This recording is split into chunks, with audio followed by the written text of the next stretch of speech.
sudah pernah nonton versi aslinya belum sih? Dan ketika pertama kali nonton versi Irannya, seperti apa pesan yang membekas di hati? Ya pada saat ditawarin film Children of Heaven, walaupun di kepala saya bilang serius nih, MD yang biasa membuat film lebay seperti itu, akhirnya kemudian membuat film yang sangat neorealis seperti Children of Heaven yang dibuat oleh Majid Majidi. Itu kayak nggak percaya dulu, bukan saya yang nggak percaya, tapi bukannya nggak yakin dengan filmnya apakah bisa dibuat apa nggak, bukan, tapi MD mau membuat kayak gini itu wow, buat saya itu aneh loh gitu kan, karena benar-benar film ini nih sesuatu hal yang buat saya nggak bisa dibuat lebay. Lu ngebuat lebay di film ini udah bubar semuanya, bakal salah semuanya segala macam. Film ini adalah realisme. Mungkin nggak boleh tuh di tengah-tengah tiba-tiba ada musik yang jejeng, itu nggak boleh gitu kan, nggak boleh sama sekali. Jadi pendekatannya benar-benar realis. Jadi saya nanya dulu ke Pak Manos, Pak Manos, kamu yakin ini akan beda loh ini? Treatment saya nggak bisa dipaksain untuk ke arah ipar, ayat-ayat cinta, udah Habibie Ainun gitu kan. Kalau toh misalnya emang mau membuat film yang realis ya kan, realisnya pasti ya serealis kayak kita membuat Habibie Ainun yang pertama ya, itu kan realis kan, maksudnya hubungan Ibu Ainun seperti apa itu kan nggak ada tuh, udah kayak ayat-ayat cinta yang tiba-tiba nikahi aku Fahri Greng musiknya begitu gitu kan, nggak ada gitu kan, ya nggak sih, ya kan nggak boleh gitu kan. Ketika ada itu bubar kan, kecuali misalnya kita membutuhkan ada apa namanya musik-musik grand pada saat mereka mau menuju ke garis finish maraton gitu kan, nah bolehlah itu kan ada, tapi pas dramanya nggak boleh seperti itu. Jadi akhirnya sebenarnya Pak Manos bilangnya oke, saya yakin sama ini. Kalau yakin ayo, gue benar-benar yakin. Jadi ini sebuah film yang pada saat saya membuat, saya udah nonton berkali-kali dan saya paham sekali treatmentnya mau seperti apa. Makanya saya tidak yakin MD akan membuat film seperti ini, ya kan? Karena ini bukan seleranya MD banget, dan MD mengakui, Pak Manos mengakui ini film bukan seleranya MD banget. Tapi ketika MD membuat ini sebuah sejarah baru, betul sejarah baru gitu kan. Dan saya senang, saya happy. Makanya kalau ini film ini kemudian dengan sejarah baru, dengan film yang sangat realis seperti sekarang ini nih, dibuat dan kemudian dapat penonton berjuta-juta, MD berubah.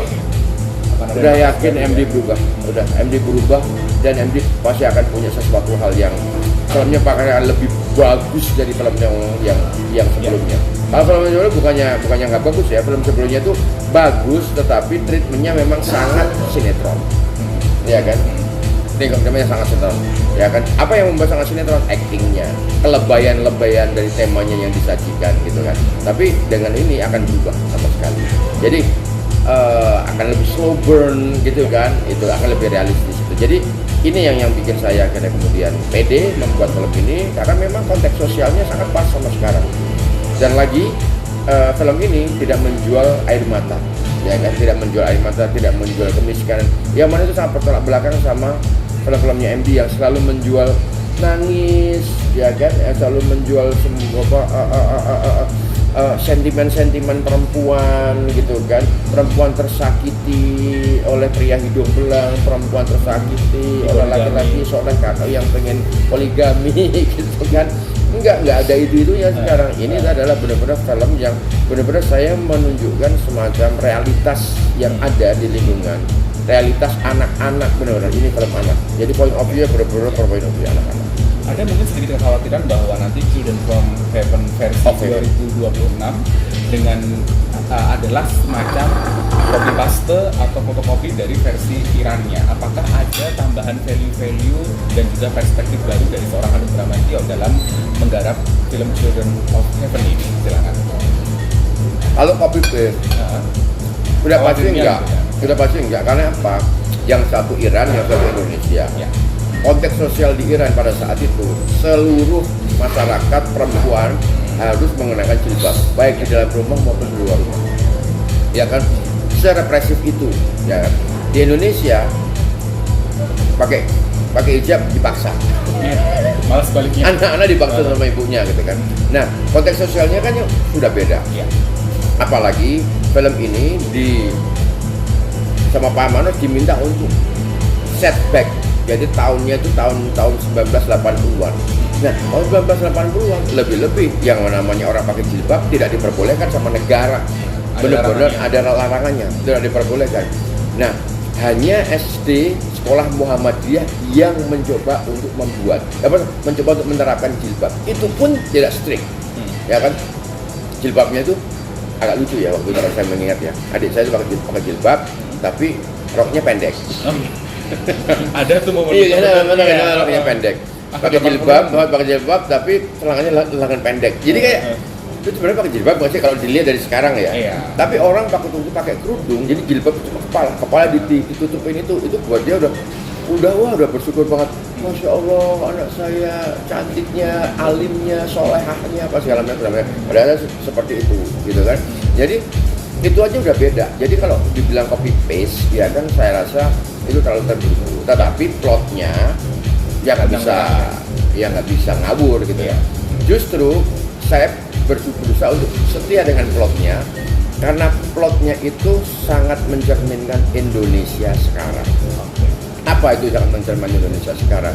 Bahwa Indonesia sekarang ini sedang dalam kondisi yang tidak baik-baik saja. Kemiskinan itu meningkat pesat, ya pengangguran bertambah. Amit-amit, semoga kami semuanya masih bisa diberikan kepercayaan gitu kan. Jadi ini yang terjadi. Ada anak meninggal di perempatan jalan gara-gara tidak makan, itu banyak. Kita bisa melihat ya kan. Kemarin ada berita anak kelindes mobil hanya karena belum makan, terus dia berusaha untuk jualan tisu, akhirnya ketabrak, akhirnya kemudian meninggal. Itu buat saya miris sekali, sangat miris sekali. Dan itu terjadi. Jadi apa yang harus dilakukan ketika berhadapan sama situasi yang seperti itu? Kita tidak boleh merengek, kita tidak boleh menjual kesedihan itu, tapi kita harus berusaha untuk berdaya. Yang membuat saya sedih ketika ada seorang anak penjual tisu itu meninggal karena apa? Dia nggak merengek, ibu saya belum makan ibu.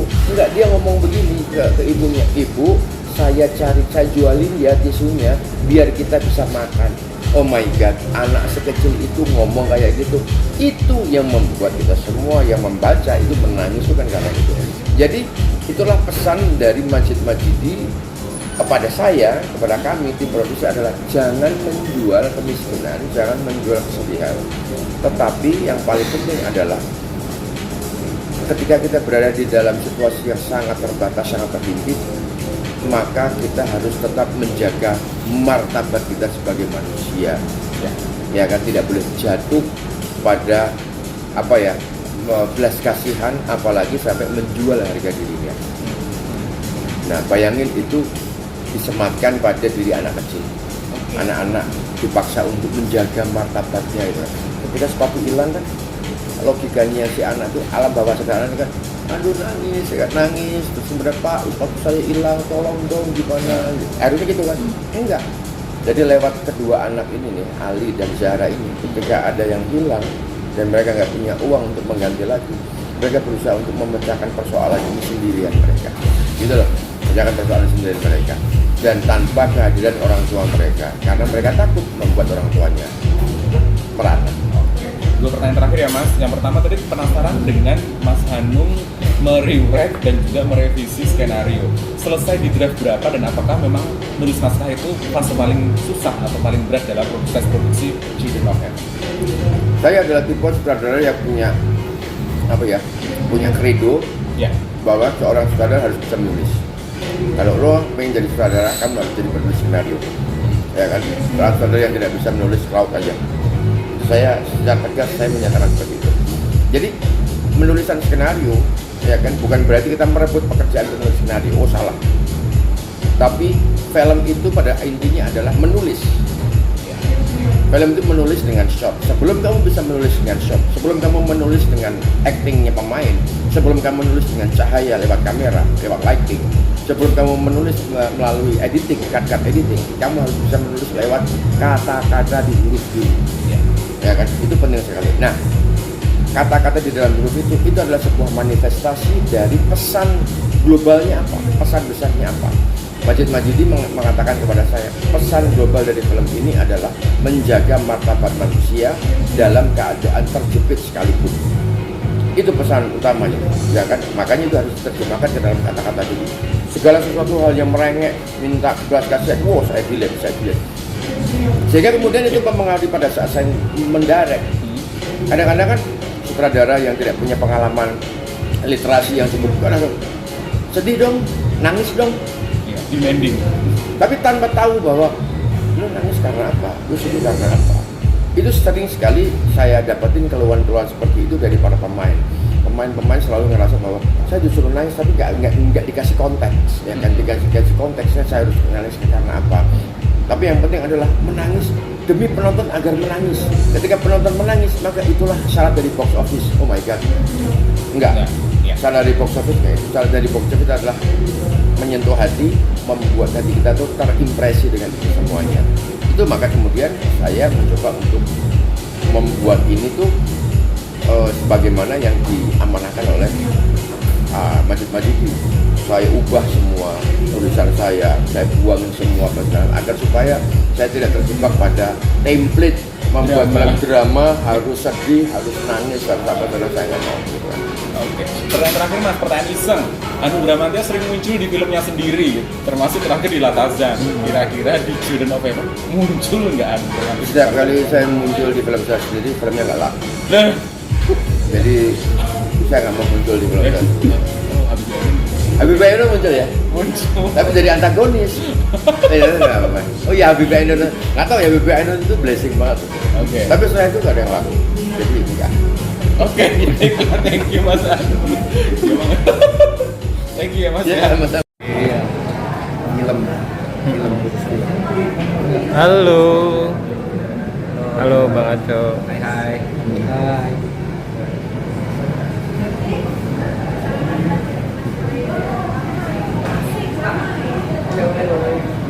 Halo. Biar bagus dulu dikemas.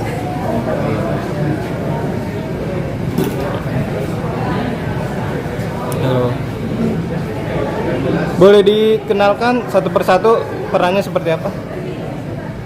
Saya Reza Nangin sebagai pedagang di pasar yang marah-marah terus sama si bocah ini. Dia marah-marah mulu, nggak tahu kenapa padahal dia kan cuma ngebongkar-bongkar gitu doang. Iya sih, memang dia nggak ngeberesin. PMS tiap hari. Betul, lagi PMS. Halo, aku Farida berperan sebagai Saya mau Priajo berperan sebagai kepala sekolah tempatnya. Yuk, yang lain. Belum, kan belum ditanya. Kita WhatsApp aja, Pak. Kalau nggak ada yang nanya, kita WhatsApp aja. Bang Aco, Ya. untuk meriset sebagai kepala sekolah seperti apa, Bang? Minat waktu zaman sekolah sih, karena kayaknya buat anak yang besar di tahun 90-an punya kepala sekolah keluar itu adalah sebuah keniscayaan. Belum ada penyakit mental saat itu. Semua sekolah tuh kepala sekolahnya memang bebas kayak kepala sekolah yang ada di sini. Cuman memang yang membedakan karena settingnya itu di Jawa dan di tahun 80-an kalau masalah itu misalkan bikin isian-isiannya itu memang yang relevan dengan tahun itu di Jawa saat itu. Jadi ada acting coach juga yang bantu semuanya juga langsung bikin hal-hal apa yang bisa dijadikan warna untuk membedakan karakter kepala sekolah ini dibanding anak Ngerisetnya ke kepala sekolah zaman dulu abang sekolah atau gimana?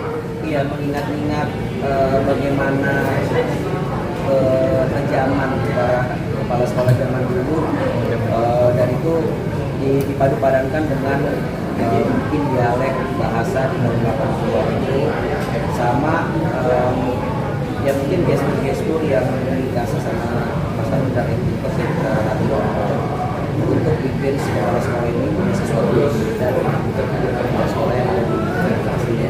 Salah satunya ada elemen pantun yang selalu dimainkan sama kepala sekolah itu, meskipun dia marah dia tetap pantun. Salah satu warna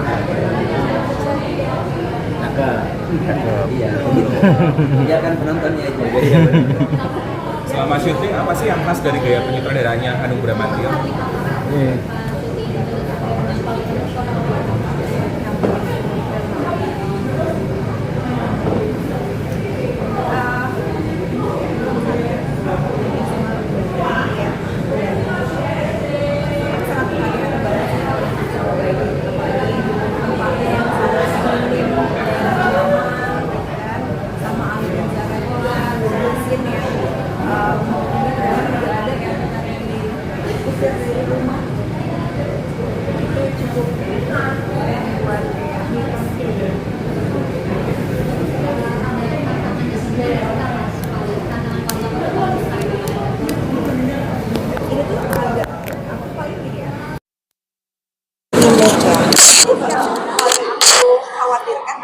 bagaimana pandangan penonton yang sudah menonton film aslinya dengan yang akan tayang nanti.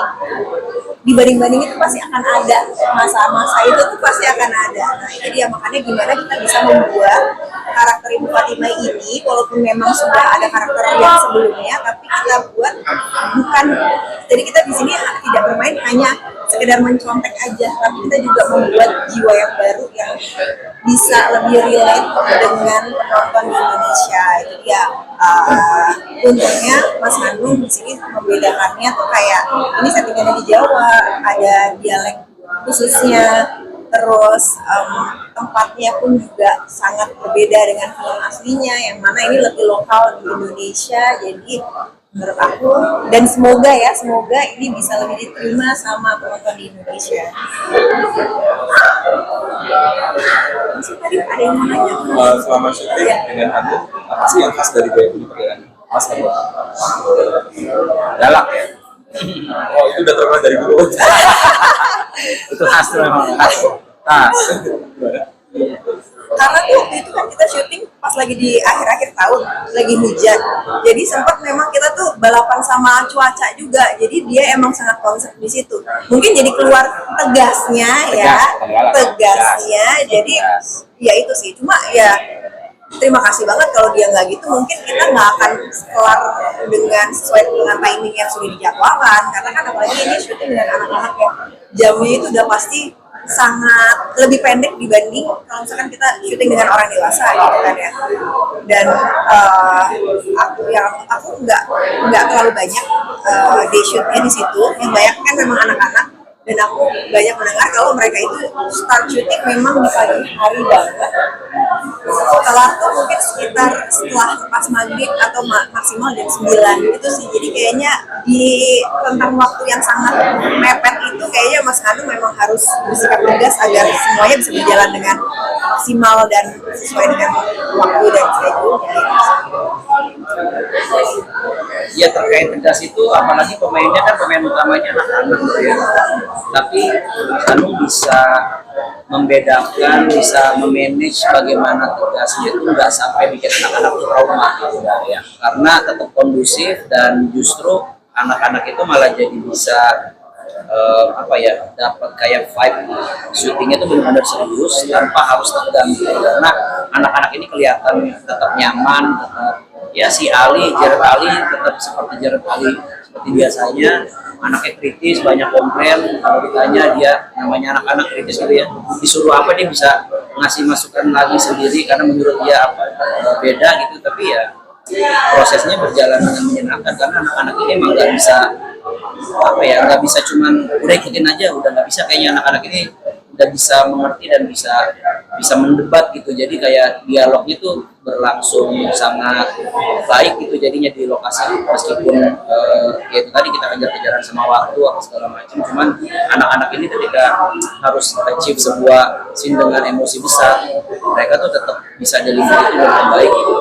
Di usia yang sekecil itu sih kayak nggak kebayang ya gimana caranya itu ya. Orang aktor dewasa pun kayaknya belum tentu bisa seperti itu, dan mereka bisa melakukan dengan baik. Kalau Kak Sarah kan jadi seorang bagaimana cara berkembang karakternya jadi seorang situasi ekonomi yang ekstrim? Pastinya kita udah pernah diperlihatkan film yang aslinya seperti apa. Terus saat skripnya juga pinjol gitu Pak, buat riset enggak ya? Siapa tuh biar rasanya dikejar-kejar utang aku pinjol. Enggak ya? Pengen tahu stresnya ya, pengen tahu stres beneran yang ada. Udah riset dari maksudnya udah nonton film aslinya seperti apa, tapi itu nggak bisa jadi patokan buat kita kan ya. Takutnya nanti akan menjadi copy paste aja gitu. Tetap aku di sini mendengarkan apa kata director dan acting coachnya juga. Jadi ya mengikuti apa yang sudah disepakati aja sih. Sebenarnya apalagi kalau misalkan jadi seorang ibu gitu. Ali dan Zahra saat pertama kali ketemu sudah memberikan energi yang kayak ibu gue nih gitu, jadi akan jadi sangat mudah sekali berkomunikasi sama mereka berdua. Mereka sangat ya lovely banget gitu loh, jadi dia tahu perannya dia itu seperti apa, jadi ya gue menjalankan peran itu dan gue akan menebarkan secara energi ke pemain-pemain gue yang lainnya gitu. Yang dalam situasi bisnis ekstrim itu kan pasti yang relate ya sama kata-kata gimana tuh caranya bisa menjalani peran Itu banyak ngobrol sama Mas Hanung sih. Kalau aku pasti, aku sebagai pemain, aku nggak mau jadinya menerka-nerka sendiri selama aku tahu karakternya itu seperti apa. Pasti kan ada batas-batasannya sendiri ya gitu. Jadi kayak sedihnya seperti apa gitu. Aku nggak mau juga jadi over yang apa ya, yang memperlihatkan kalau ya orang itu pasti akan sedih banget nih kan, nggak gitu juga.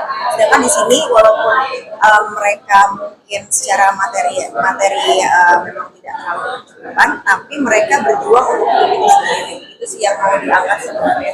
Dan nilai kekeluargaannya itu yang membuat mereka itu bisa bertahan dan bisa kompak satu sama lain.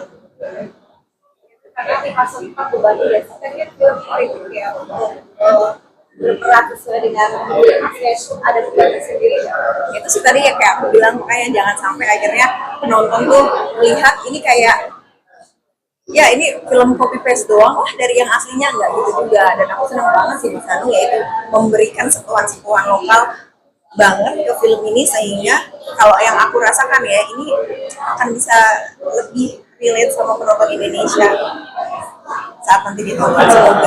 Semoga karena itu tadi kayak dari kepala sekolahnya yang suka berpantun, di luar negeri nggak ada yang pantun gitu ya. Iya di Turki kebab ya mungkin nggak ada yang pakai pantun. Nggak ada yang pakai pantun. Gitu aja tuh. Itu dari dialeknya dibuat memang sedikit kejawa-jawaan, walaupun nggak kental tapi ada sisi Jawanya kayak gitu. Dengan sepeda ontelnya yang khas banget dari Jawa gitu. Jadi kayak apa ya, cipratan-cipratan kecil seperti itu yang membuat kayaknya ini lebih enak dan semoga bisa diterima di tonton. Tapi bisa dibilang jadi operators Indonesia Betul. Nah tadi aku terlambat ya, tadi aku terlambat sebagainya kan bisa dikenalin dari case-nya ini dan sebagai apa gitu. Saya mau Tiacu sebagai kepala sekolah di sekolahnya. Aku Farida Muti sebagai Ibu Fatimah. Saya Reza Nangin sebagai pedagang di pasar yang asli Banyumas. Asli Banyumas. Ceritanya, padahal ngapak nggak bisa. Kalau ngapak di sini. Ngapak, aku marah-marah ngapak lagi. Aslinya Manado. Agak jauh ya. Jauh sekali dong. Yang kayak gitu-gitu tuh, aksen-aksen yang kayak gitu tuh bikin Indonesia lebih kental. Ya. Dan untuk mendalami dari aksen dari tiap-tiap daerah ini dari masing-masingnya itu kan pasti berasal dari yang berbeda ya. Seperti apa sih prosesnya? Kalau kemarin tuh aku sempat pertanyakan itu, cuman dari Mas Hanung dan Ekos itu menyatakan bahwa di tahun itu di Surabaya itu memang banyak perantau. Dan perantau-perantau itu ngomongnya juga udah nyampur sama orang lokal, tapi orang lokal pasti bisa ngebedain mana yang emang orang lokal, mana yang pendatang tapi udah berbaur.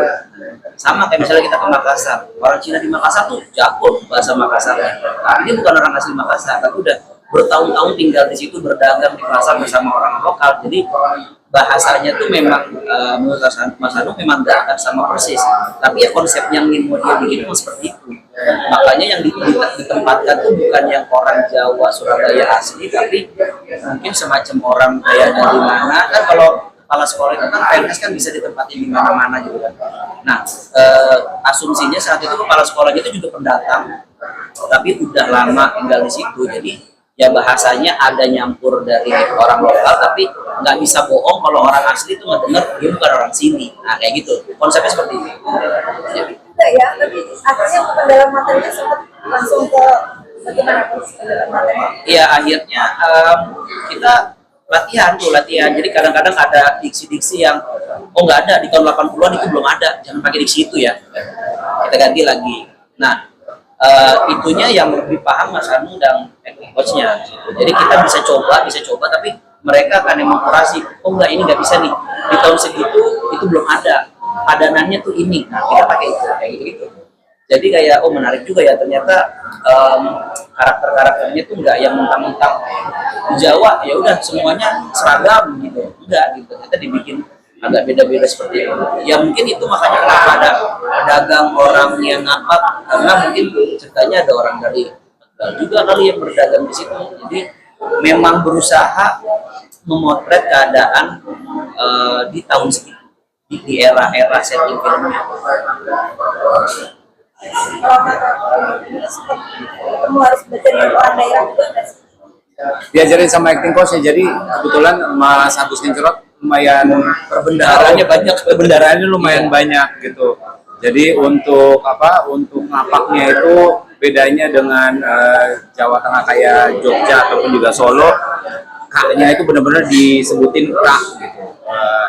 Jadi kalau bahasa Jawa biasa delok, kalau misalnya bahasa ngapaknya delok gitu, kaknya itu benar-benar disebutin gitu, dan lantang. Yang susahnya adalah mempelajari itunya sebenarnya. Apalagi ada scene-scene di mana marah-marah, terus orang kan kalau misalnya marah udah pasti dialognya nggak mungkin terbata-bata ya, nggak mungkin bingung gitu. Kalaupun memang bingung karena emosi, bukan karena hafalin dialog. Jadi itunya yang lumayan sulit. Jadi beberapa kali reading itu cuman untuk memperbaiki huruf K doang, dibaca dengan K bukan di silent gitu. Wah itu susah banget. Apalagi aku yang benar-benar sama sekali nggak bisa. Saya nggak bisa gitu. Partner aku di pasar itu Benedictivity, dia jauh lebih paham karena dia juga orang, Tapi dia juga Jogja. ya Jogja. Iya. Betul, cuman dia paham tuh kayak gitu, jadi banyak ngobrol sama dia juga. Terus habis itu di guide terus sama si Mas Agus supaya nggak lepas gitu. Jadi kadang lepas diulang cuman gara-gara itu doang. Dan kalau ngelihat konsepnya sih Mas Anu tidak pernah ingin berniat membuat film ini menjadi film Jawa anyway gitu. Jadi kayak sebisa mungkin penonton tuh bisa paham dengan apa yang diomongin tanpa menghilangkan bahwa oh ini tuh setting di Jawa tahun 80-an. Ya, setuju. Kalau Amara ya itu kan agak Surabaya Semarangan sih sebenarnya, sedangkan aku tuh Jogja, jadi memang ada beberapa huruf yang berbeda antara Jogja dan Semarangan itu sendiri kan. Ya untungnya ada si Mas Agus, jadi emang belajar kilat untuk masukin itu tadi diksi-diksi yang ada di Semarangan itu jadi dialog. Cuma ya memang pada akhirnya si bahasa itu tetap Mas Hanung yang menentukan. Kayaknya terlalu Jawa deh, nggak usah deh. Jadi memang ada hanya sekedar cengkoknya sedikit aja, tapi nggak akhirnya yang terlalu berjuang banget gitu, enggak. Pokoknya begitu sih, karena menurut aku agak harus berhati-hati dengan dialek satu daerah, karena kalau memang kita benar-benar tidak menguasainya pasti akan kelihatan ya. Yang tadi bener kayak ini bukan orang Jawa ini mah gitu, pasti kuping orang lokal daerah situ sendiri tuh pasti bisa dengar mana yang ngasih mana yang enggak ya. Untungnya dia di sini akhirnya memang tidak terlalu dijawain banget biar bisa dinikmati dengan enak gitu nanti sama penonton. Ya karena ternyata konsepnya pendatang. Banyak pendatang yang sudah bercampur. Jadi memang multi ras ya di situ. Iya. Ya mungkin itu yang mau dipotret di tahun segitu. Tapi dan pesan apa yang disampaikan dari film ini buat Lebih ke banyak sabar kali ya, sama kalau punya anak yang susah bangun sekolah, harus ditontonin film ini gitu ya. Kamu tuh sekarang udah nyaman gitu, ya ke sekolah naik mobil pakai AC. Ini loh sepatu sip-sipan mereka gitu. Betul. Mereka masih tetap semangat sekolah. Ya ini harus ngajak anak sih nanti nontonnya memang tanpa harus menggurui, tapi bisa jadi momen yang reflektif gitu buat anak. Kalau ternyata di puluhan tahun sebelum mereka lahir itu ada sebuah zaman di mana anak sekolah itu sebegininya. Siapa tahu mereka jadi lebih appreciate dengan apa yang mereka punya sekarang. Bijak ya. Saya emang punya misi dari film ini. Anak saya lagi susah di sekolahnya. Curhat ya. aku selalu menekankan kalau sebagai satu keluarga itu kita tuh harus bisa saling menghargai, saling kompak, apalagi selain itu adalah melakukan visi bersama oleh masing-masing.